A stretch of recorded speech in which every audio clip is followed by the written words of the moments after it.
Welcome to my channel set tax சேனலுக்கு உங்களை அன்புடன் வரவேற்கிறேன். இனிய வீடியோவில் கொஞ்சம் ரொம்பவே இன்ட்ரெஸ்டிங்கான ஒரு டாபிக் தான். நம்ம இவ்வளோ நாள் சொல்லிகிட்டு இருப்போம், நம்ம நிறையா சேமிக்கணும்னா சில செலவுகளை கட்டுப்படுத்தணும் அப்படின்னு சொல்லிட்டு. ஆனால் சில செலவுகள் நம்ம பண்ணோம் அப்படின்னா நம்மளோட சேமிப்பு பெருகும். அப்படியா, செலவு பண்ணால் சேமிப்பு பெருகுமா அப்படின்னு ஆச்சரியமாக கேட்காதீங்க. ஸோ என்ன மாதிரியான எக்ஸ்பென்சஸ் நம்மளோட சேவிங்ஸை ரொம்ப டிராஸ்டிக்காக இன்க்ரீஸ் பண்ணும் அப்படிங்கிறது தான் இந்த வீடியோவில் பார்க்க போகிறோம். இன்றைக்கி சேவிங்ஸோட நம்ம இன்னொரு வியூ பாயிண்ட்டை பார்க்க போகிறோம். நிறைய பேருக்கு நம்ம என்ன செய்வோம், சரி நம்ம சிக்கனமாக செலவு பண்ணணும், சிக்கனமாக இருக்கணும் அப்படின்னு சொல்லிட்டு தேவையுள்ள இடத்துல நம்ம செலவு பண்ணாமல் போயிடுவோம். அப்போ நம்மளோட சேமிப்பு பெருகாமலே போயிடும். இதில் நான் ஒரு 5 பாயிண்ட் உங்ககிட்ட டிஸ்கஸ் பண்ண போகிறேன். வித் ரியல் லைஃப் எக்ஸ்பீரியன்ஸோடு நான் உங்கள்கிட்ட டிஸ்கஸ் பண்ண போகிறேன். வாங்க ஃப்ரெண்ட்ஸ், டிலே பண்ணாமல் வீடியோக்குள்ளே போகலாம். ஃபஸ்ட்டு செலவு என்ன அப்படின்னு பார்த்தீங்கன்னா, ஒரு விஷயத்தை கற்றுக்கிறதுக்கோ இல்லை நம்மளோட ஸ்கில்லை பில்ட் பண்ணுறதுக்கோ நம்ம செலவு பண்ணுறதுல தப்பே கிடையாது. நம்மளோட எஜுகேஷன் நம்ம மேற்கொண்டு படிக்கிறதா இருக்கட்டும், இல்லை நம்ம ஸ்கில் டெவலப்மெண்ட்டுக்கு இன்வெஸ்ட் பண்ணுறதை யோசிக்கவே யோசிக்காதீங்க, செலவாக பார்க்காதீங்க. அது பின்னாடி நமக்கு மிகப்பெரிய ரிட்டர்ன்ஸாக வரும். ஏன் அப்படின்னா, நமக்கு ஒரு நல்ல ஜாப் ஆப்பர்ச்சுனிட்டிஸாக அதை பெற்றுத்தரப்போகுது. இல்லை நல்ல ஹையர் இன்கம் உள்ள ஒரு கம்பெனியில் நமக்கு வேலை கிடைக்கிறதுக்கு அது உதவும். ஒரு சின்ன லைஃப் ஸ்டைல் எக்ஸாம்பிள் பார்க்கலாம். எனக்கு தெரிஞ்சு என் கூட ஒருத்தவங்க ஒர்க் பண்ணிகிட்டு இருந்தாங்க. நான் முன்னாடி வேலை பார்த்த ஒரு ஸ்கூலில். அந்த ஸ்கூலில் பார்த்திங்கன்னா ரொம்பவே ஸ்ட்ரிக்டாக இருப்பாங்க. இங்கிலீஷில் தான் பேசணும். ஒரு இங்கிலீஷ் மீடியம் ஸ்கூல்னு வச்சுக்கோங்களேன். பட் எப்படியோ ஏதாவது ஒரு சந்தர்ப்ப சூழ்நிலையில் கொஞ்சம் ஸ்போக்கன் இல்லாதவங்க ஏதாவது ஒரு சூழ்நிலையில் வந்துடுவாங்க. அப்போ பார்த்திங்கன்னா அவங்கள ஒரு 1 year 2 yearsக்கு அப்புறம் அவங்க இம்ப்ரூவ் பண்ணிக்கல அப்படின்னா அவங்களுக்கு என்ன பண்ணிடுவாங்கன்னா கூப்பிட்டு வேலையை விட்டு தூக்கிடுவாங்க. ரொம்பவே கஷ்டமான சூழ்நிலையாக இருக்கும் அந்த நேரம். அப்போ எனக்கு தெரிஞ்ச ஒருத்தர் கொஞ்சம் ரொம்ப ஒரு டைம் ஒரு சப்ஜெக்ட்டுக்கு ஆளே கிடைக்கல. அப்போ டக்குன்னு ஒரு ஆளை எடுத்து போட்டுட்டாங்க. அப்போ பார்த்திங்கன்னா நான் சொன்னேன், இந்த மாதிரி இப்போ ஸ்போக்கன் தான் ரொம்ப எதிர்பார்ப்பாங்க, நீங்கள் அதை இம்ப்ரூவ் பண்ணிக்கங்க. கண்டிப்பாக உங்களுக்கு இன்க்ரிமெண்ட்டும் ஜாஸ்தி வரும். அது ப்ரைவேட் ஸ்கூல்னாலும் நமக்கு ஸ்போக்கன் இருக்குது அப்படின்னா நல்லாவே இன்க்ரிமெண்ட் நல்லா தருவாங்க.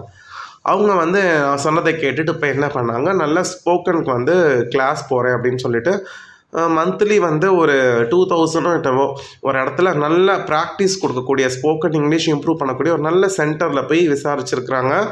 இவங்க ரொம்ப பேசிக் லெவல்லேருந்து நான் கற்றுக்கணுன்னு ஆசைப்பட்றேன்னா அவங்க ஒரு 8 monthsக்கு நீங்கள் கிளாஸ் வாங்க அப்படின்னு சொல்லியிருந்தாங்க. பெர் மந்த்துக்கு 2000 பே பண்ணாங்களாம். என்னடா அப்படின்னு கேட்டால் உண்மைக்கு அது ஒர்த்து தான். அந்த அளவுக்கு நல்லாவே ஒரு இம்ப்ரூவ்மெண்ட் இருக்கும். நல்ல கம்யூனிகேஷன் ப்ராக்டிஸ், ஸ்பீக்கிங் ப்ராக்டிஸ் எல்லாமே பாட்காஸ்ட்லாம் வச்சு சூப்பராக சொல்லி தருவாங்க அப்படின்ற மாதிரி சொன்னாங்க. சரி, ஓகே, நீங்கள் பண்ணுங்கள், இதை இன்வெஸ்ட் பண்ணுறது தப்பு கிடையாது. ஸோ 8 மாதம்னா பார்த்துக்கோங்க, 16,000 கிட்டத்தட்ட அவங்க செலவு பண்ணுற மாதிரி இருக்கும். அவங்களோட சம்பளம் நீங்கள் சொன்னால் நம்ப மாட்டீங்க, வெறும் 8,000.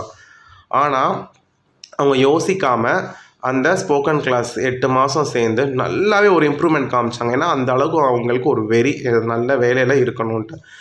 அவங்களோட ஸ்போக்கன் நல்லா இம்ப்ரூவ் ஆனோன்னே அதே ஸ்கூலில் அப்போ அவங்களுக்கு தெரியும்ல, பசங்கக்கிட்ட பேசுகிறது எல்லாமே அவங்க பார்ப்பாங்க.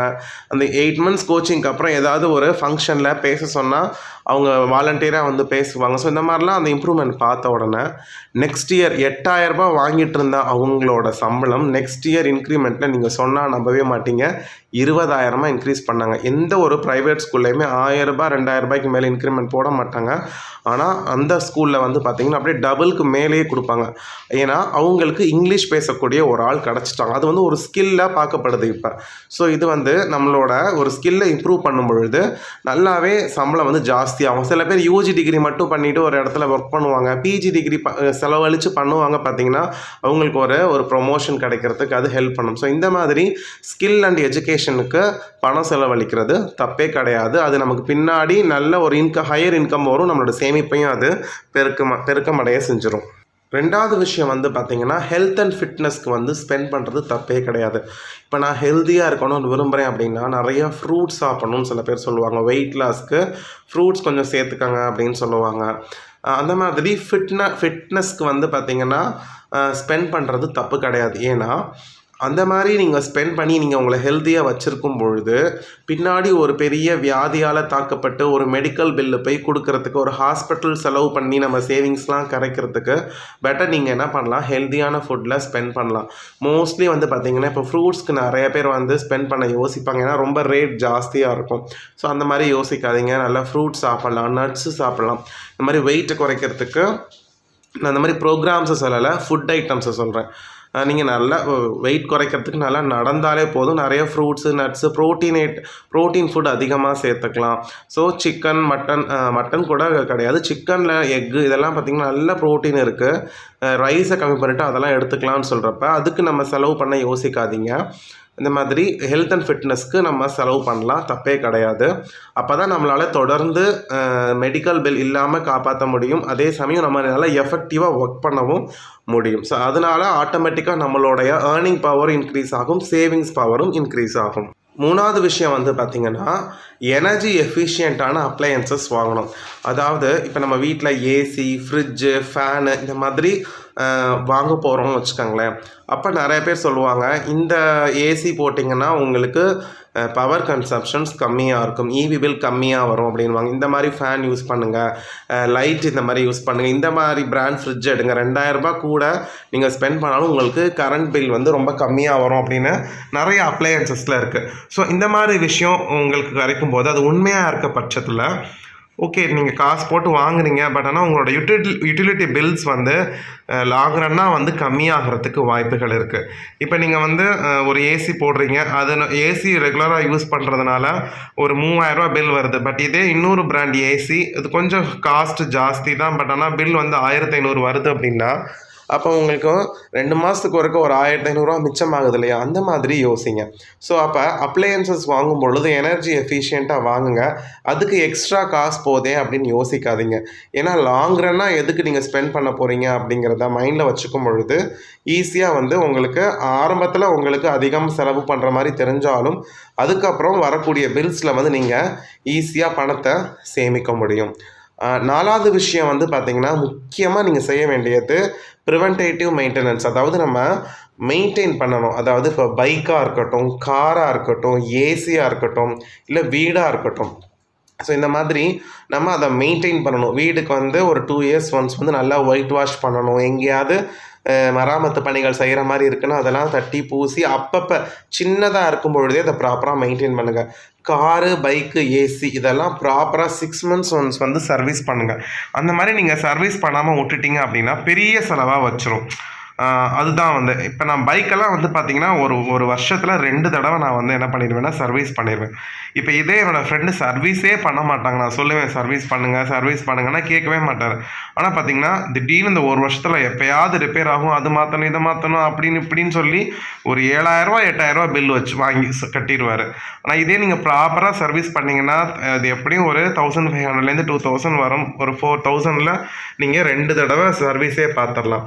அப்போ ஒரு 4000 லாபம் தானே. அந்த சில சமயம்லாம் பைக் வந்து பார்த்திங்கன்னா 3000 கட்டுவாங்க, அப்புறம் ஒரு 4000 கட்டுவாங்க. இந்த மாதிரி ரிப்பேர் ஆகிட்டே இருக்கும்.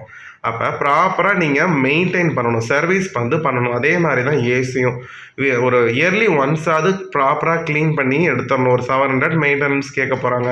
அதுக்கப்புறம் பார்த்திங்கன்னா லைஃப் லாங் அது உழைக்கும், இபி பில்லும் கம்மியாகும், அட் த சேம் டைம் எந்த ரிப்பேரும் வராது.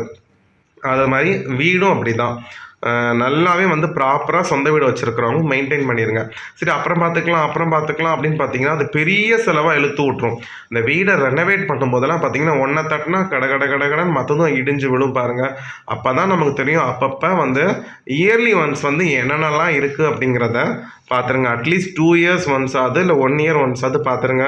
வீடை ப்ராப்பராக பெயிண்ட் பண்ணி வச்சுக்கிறது ரொம்பவே சேஃபான ஒரு விஷயம். நமக்கு மிகப்பெரிய செலவை வந்து அது கம்மி பண்ணும். 5வது விஷயம் வந்து பார்த்திங்கன்னா இன்சூரன்ஸ். குட் இன்சூரன்ஸ் கவரேஜ் வந்து நீங்கள் எடுத்து வச்சுக்கோங்க. நான் ஆல்ரெடி ஹெல்த் இன்சூரன்ஸ் பற்றி நான் வந்து வீடியோ போட்டிருக்கேன். அந்த மாதிரி நம்ம என்ன பண்ணணும்னா ஒரு அன்எக்ஸ்பெக்டடான ஒரு பிக் எக்ஸ்பென்சஸ் நமக்கு வராமல் பாதுகாத்துக்கும். எக்ஸாம்பிள் வந்து பார்த்திங்கன்னா இப்போ நம்ம அந்த 2 வீலருக்கோ காருக்கோ வந்து இன்சூரன்ஸ் எடுத்து வச்சுக்கிறது, ப்ளஸ் நமக்கு ஹெல்த் இன்சூரன்ஸ், ஃபேமிலிக்கு வந்து ஹெல்த் இன்சூரன்ஸ் எடுக்கிறது, இதெல்லாமே நல்ல விஷயங்கள். இதை பற்றி டீட்டெயிலாக வீடியோ போடுங்க. நிறைய பேர் கேட்டிருந்தீங்க. நான் ஆல்ரெடி வீடியோ போட்டிருக்கேன் ஹெல்த் இன்சூரன்ஸ் பற்றி A to Z வந்து போட்டிருக்கேன். பார்க்காதவங்க அந்த வீடியோவோட லிங்க்கை நான் டிஸ்கிரிப்ஷன் பாக்ஸில் வேணால் தரேன், இல்லை ஐ கார்ட்லேயும் தரேன், என் கார்ட்லேயும் தரேன். நீங்கள் பாருங்கள், அப்போ உங்களுக்கு ரொம்ப யூஸ்ஃபுல்லாக இருக்கும். ஸோ இன்சூரன்ஸ் அப்படிங்கிறது நமக்கு யூஸ் ஆகுதோ ஆகலையோ அப்படின்னு யோசிச்சுட்டு நிறைய பேர் எடுக்க மாட்டாங்க. அது உங்களோட பர்சனல் ஒப்பீனியன். இல்லை எனக்கு அந்த மாதிரி எதுவும் நடக்காது, எனக்கு அதில் நம்பிக்கை இல்லை அப்படிங்கிறவங்கள நான் வந்து என்ன சொல்லலை, கட்டுங்கன்னு சொல்லலை. பட் ஆனால் சில பேர் வந்து அந்த இன்சூரன்ஸ் எடுத்து வச்சுக்கிறது நல்லதுன்னுவாங்க. ஹெல்த் இன்சூரன்ஸ் கூட ஓகே, பட் ஆனால் இந்த காரு பைக்கெல்லாம் வந்து நீங்கள் போட்டு வச்சுக்கிறது ரொம்ப நல்லது. ஏன்னா எப்படினாலும் இப்போ டிராஃபிக் போலீஸ் வந்து செக் பண்ணும்பொழுது இன்சூரன்ஸ் இருக்கான்னு கேட்பாங்க. அதுக்கு பெட்டர் நீங்கள் எடுத்து வச்சுக்கிறது நல்ல விஷயம். ஸோ அது மாதிரி இன்சூரன்ஸ் கவரேஜ் வந்து நீங்கள் பார்த்துக்கங்க. ஒரு அன்எக்ஸ்பெக்டடான ஒரு பிக் எக்ஸ்பென்சஸை அது தவிர்க்கும், உங்களோட சேமிப்பு கரையாமல் பாதுகாத்துக்கும். ஸோ இதோட இந்த வீடியோவை இங்கே முடிச்சுக்கிறேன் ஃப்ரெண்ட்ஸ். இந்த வீடியோ பற்றின கமெண்ட்டை மறக்காமல் கமெண்ட் பாக்ஸில் சொல்லுங்கள். இந்த வீடியோ உங்களுக்கு பிடிச்சிருக்கு, யூஸ்ஃபுல்லாக இருக்குங்கிற பட்சத்தில் வீடியோவை லைக் பண்ணிவிட்டு உங்கள் ஃப்ரெண்ட்ஸ் எல்லாருக்கும் ஷேர் பண்ணுங்கள். அடுத்த வீடியோவில் அவங்க எல்லாரையும் பார்க்குறேன். Bye friends.